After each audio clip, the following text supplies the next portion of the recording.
솟구치면서 나는 그런 웃음이거든요. 그리고 이 똥자리가 왜 그러냐면 여기 사냥이 내가 막 그리워하는 그 사냥이 이 자리를 다녀갖고 거기다 똥을 쌌고 그리고 여기서 막 살아서 움직이는 것 같은 그런 생각을 하게 되고요. 그러다 보니까 막 그 웃음이 저도 모르게 나고 이런 자리를 그래서 끊임없이 이렇게 찾아다니게 되고 그렇습니다. 그래서 좀 더 사냥한테 가까이 다가가고 싶고 뭐라 그럴까요? 막 그리움이 막 그냥 사무쳐서 이렇게 쫓아다닐 것 같은 그런 제 모습을 보면서 또 웃기도 하죠. 사냥이 쉬었다 간 자리들은 내가 이제 이렇게 바위를 등지고 그 다음에 앞이 툭 터진 전망이 아주 좋은 자리들입니다.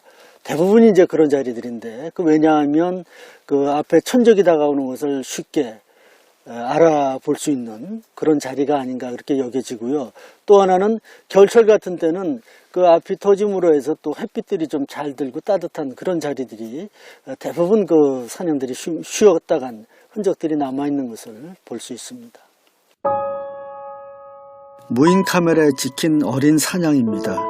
7월이니까 태어난 지 2달 정도 됐습니다. 눈빛을 보면 불안한 것 같기도 하고 호기심이 가득한 것 같기도 합니다.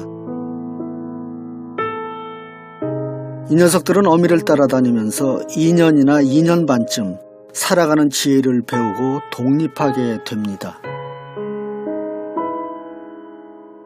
그러나 그해 겨울을 이겨내지 못하고 죽는 어린 녀석들도 많습니다. 그만큼 겨울이 혹독한 것이죠. 약한 것들은 사라지고 강한 것들만 살아남게 되는 자연의 법칙엔 예외가 없죠.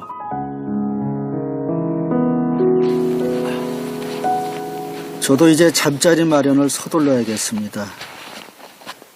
산속에서는 아직 날이 밝다고 방심했다가는 무슨 일을 당할지 모릅니다. 특히 요즘 같은 겨울철에는 오후 5시를 넘어서면 정말 순식간에 어둠이 밀려듭니다.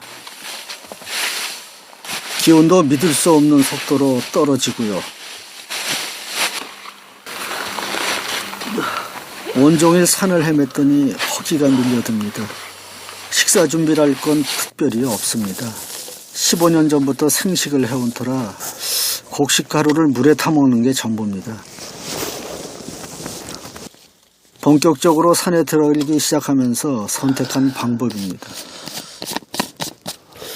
이제 짐이 많죠. 겨울에 이 산에 들어오거나 또 어차피 산에 들어온다 그러면 뭐 계절에 관계없이 짐들이 많이 무거워지고요. 그러다 보니까 이제 짐을 줄이는 하나의 방법도 되고 또 하나는 사냥들이 사는 곳에 와서 뭐 밥하고 뭐 찌개 끓이고 막 이렇게 불을 피고 한다는 것이 저는 그렇게 썩 좋은 일은 아니다 하는 생각을 하게 됐어요.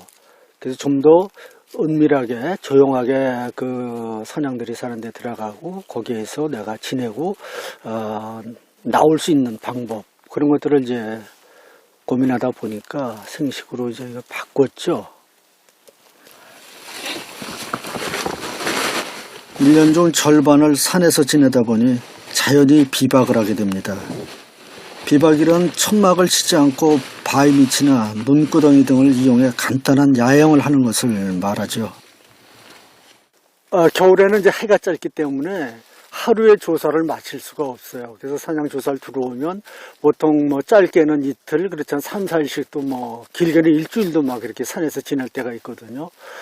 그럴 때는 뭐 어쩔 수 없이 이제 비박을 하게 되는데, 비박할 때 그 느낌도 또 좋기도 하고, 또 많은 사람들이 물어보죠. 그거 무섭지 않냐 그러는데, 또 어둠 속의 그 세상을 또 알게 되면 어둠은 어두운 대로 그 생명의 움직임과 또 생명들의 그 울음소리나 이런 것들 들으면서 그 밤의 세상을 또 즐기게 되고요. 그러니까 자연 속에 나도 일체가 되는, 하나가 되어버리는 그런 느낌을 받을 때가 아주 좋죠. 왜 안 춥겠어요. 겨울에 들어오면 아무래도 춥죠. 근데 이제 침낭도 뭐 이런 것들도 요새 많이 좋아져서 그나마 이제 다행이고, 그러나 뭐 영하 20도씩 내려가 보십시오. 얼마나 추운가. 뭐 밤새 그냥 쪼그리고 막 이렇게 하다 보면 아침에 온몸이 막 뻐근하고 저리기도 하는 때도 있긴 있어요. 근데 그거에 비해서 이 짐승들의 또 사냥들의 그 발자국, 똥, 뭐 이런 걸 쫓아다닐 때 그 기쁨을 통해서 그런 것들을 다 이겨낼 수 있는 게 아닌가 싶어요.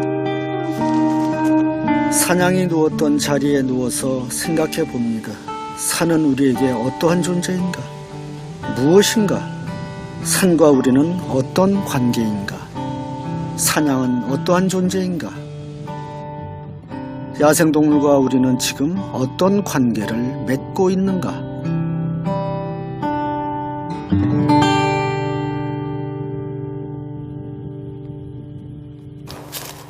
산길을 가다 보면 짐승들이 다니는 길을 어렴풋이 볼 수 있습니다.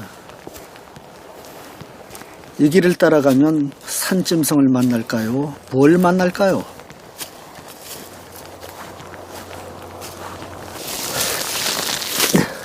짐승보다는 덫을 만납니다. 제가 수거해온 덫인데요. 이걸 설치할 때 이런데 짐승들이 잘 다니는 길목에 이걸 깊이 좀 묻죠. 이렇게 낮게 묻어서 여기에 낙엽을 덮습니다. 이렇게 덮어서 안 보이게 이렇게 이제 해놓고 나무들을 꽂아서 꼭 이 자리로 지나가게 만들죠. 여기 덫이 놓여진 자리에 이렇게 해서 이렇게 밀렵꾼들은 덫을 놓을 때 짐승들의 마음을 잘 읽고 놓죠.